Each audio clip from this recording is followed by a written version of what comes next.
How's it going, super friends? Welcome back to my channel. Today we're going to be having a close-up look at the DC Multiverse Unchained Superman armor and the Batman Hellbat armor from McFarlane Toys. So if you managed to catch either of my first two in-depth action figure reviews on McFarlane Toys' new DC Multiverse stuff, this packaging is going to look altogether really familiar to you. Even though the box says 12 and up and you can find these bad boys in the toy aisles of Walmart and Target, don't let that fool you. These 22 points of articulation, comic-based Superman and Batman armored figures, judging by the box art here, are intended squarely for an adult audience. Now, as for the back of both of these packages, they're slightly different in the sense that the bottoms of each one of these boxes has a slightly different lineup of figures that you can get. And take note that on the bottom of the Superman Unchained box, we now see a movie Harley Quinn figure from Birds of Prey. But really, what we all want to see is the inside. So let's open them up.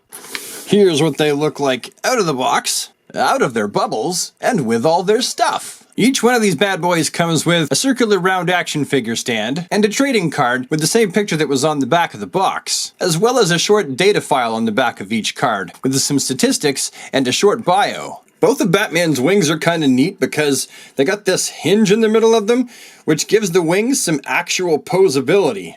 Very cool. And once opened up and ready to go, they just fit in these two small holes in Batman's back, like so. And then Batman's ready to go. Oh my geez. This is a really cool looking figure. Like, I don't usually have to stop in the middle of a review to just say, man, I really like this, but this is a really fantastic figure in person. Seriously. Without even getting to the end, if you can find this guy somewhere, go get it, because it's awesome. As I was saying, this Batsuit has been worn multiple times over the years by Batman whenever he needs to take on an enemy that exceeds the limits of his own strength. And this armor has even been worn once by Lois Lane as she brandished it to protect her son John from the Eradicator in the early days of Rebirth. Wings out, or wings tucked in. This is some really fantastic action figure design and sculpture here. Let's pull the wings off so that we can get a closer look at the figure in hand. For one, that big red bat on his chest is immaculate looking. And the same can pretty much be said for all the line work all over this action figure. Quite often, when a company has to do finer line detail work like this, they end up messing it up and there's paint slop. But in the case of this figure, there really isn't any to speak of. And it's a good mixture of shiny black, matte black, and then this like gunmetal color right here where this looks like steel and his spiky pauldrons look like they're made out of steel. Just look at these badass bat gauntlets here. His knee pads, or really I'd call these knee caps because they're clearly not pads. They look like they're made out of steel, along with the toe caps of his fantastic looking monstrous boots. Thrusters in the back, more thrusters in the back, and if you look closely right here and right here, you can see part of the exoskeleton. And of course, a fantastic head sculpt. They nailed it with this one. I really like this so much. And check it out.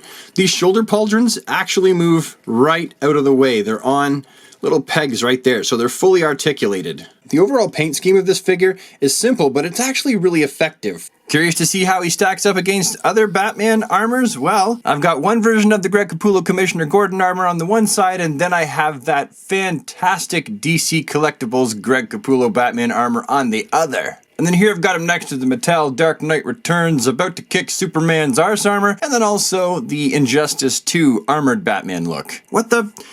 I let my youngest son play with this, and now the nose is all scuffed up. Drat! And here he is next to a customized version of the Wave 1 McFarlane Toys DC Multiverse Batman, and also a Mattel DC Superheroes Batman. Both of these have been customized. So as you can see, this guy's pretty darn big. Now let's move out bats and bring in Superman. Although the Superman Unchained armor, and I'm only calling it that because he wore it in the Unchained storyline, didn't see nearly as much page time as the Hellbat armor, I think that this is also equally as fantastically designed. Like, if Superman ever was going to need a massive set of power armor, this looks like the kind of thing that he'd wear. And boy, does it look fantastic. A nice, big, bright, shiny, separately molded S on the chest, and this really, really fantastic looking intricate head sculpt. This looks like something out of, you know, Gundam or possibly some sort of Japanese animated cartoon or something like that. I like this a lot. There is just so much detail all over this suit that I love this so much. For example, you have these boots, which look fantastic, but then when you turn the boots around, it's actually a matte black with a shiny red. And then back here, more attention paid to matte and shiny variances. This is just so fantastic looking. And they've even tried to make it kind of look like he's still got a cape by having this red go over his shoulders. This is just so fantastic. I can't really say anything bad about it because I am so impressed with this figure. And really, with both of them. These two guys right here might be the two gems of this entire line. Even though the basic Superman is my favorite figure, I really think that Todd has outdone himself with these guys. They look stunning. And just like Batman, to put the wings on, you just pop them right there in the peg. Just like that. And they feel nice and firm, not like they're gonna fall out anytime soon. I'm shaking the crap out of it, and they're not falling out. Do I have these up the right way? There, that's better. And as for Superman's size comparisons, here is the Multiverse Injustice 2 version on the one side, and the shinier New 52 version from DC Collectibles on the other. And then we have the current Multiverse McFarlane Superman with the San Diego Comic-Con exclusive NECA on the other side. We've got a Dark Knight Returns Mo2 body Superman on the one side, and a DC Universe Classic scale on the other. And how about a DC Essentials, and also the classic 21 points of articulation from DC Direct. And then finally we have a DC Direct Alex Ross, and also a DC Direct Justice League America Superman. And now let's see just how articulated these guys are, or aren't. Is the armor gonna get in the way, or will Todd have thought this through? We know that their heads are gonna be on ball pegs, but just how much movement and articulation do they get? Well, I would definitely say that Superman's has a much larger range of motion. Ball joint in the ab there instead of an ab crunch. And that's pretty articulated. Combine that also with the waist ball joint. That's pretty good. And what about Soup's? Yeah, that's all right. His ab crunch is just a little bit less effective because his armor is really chunky and bulky. But a flight pose is still achievable. Mostly. Except for the head. The head's not helping. Now, even though they both have rounded hinges in the armpits here, Superman has that armor that it does kind of impede the articulation there. And will Batman have the same problem?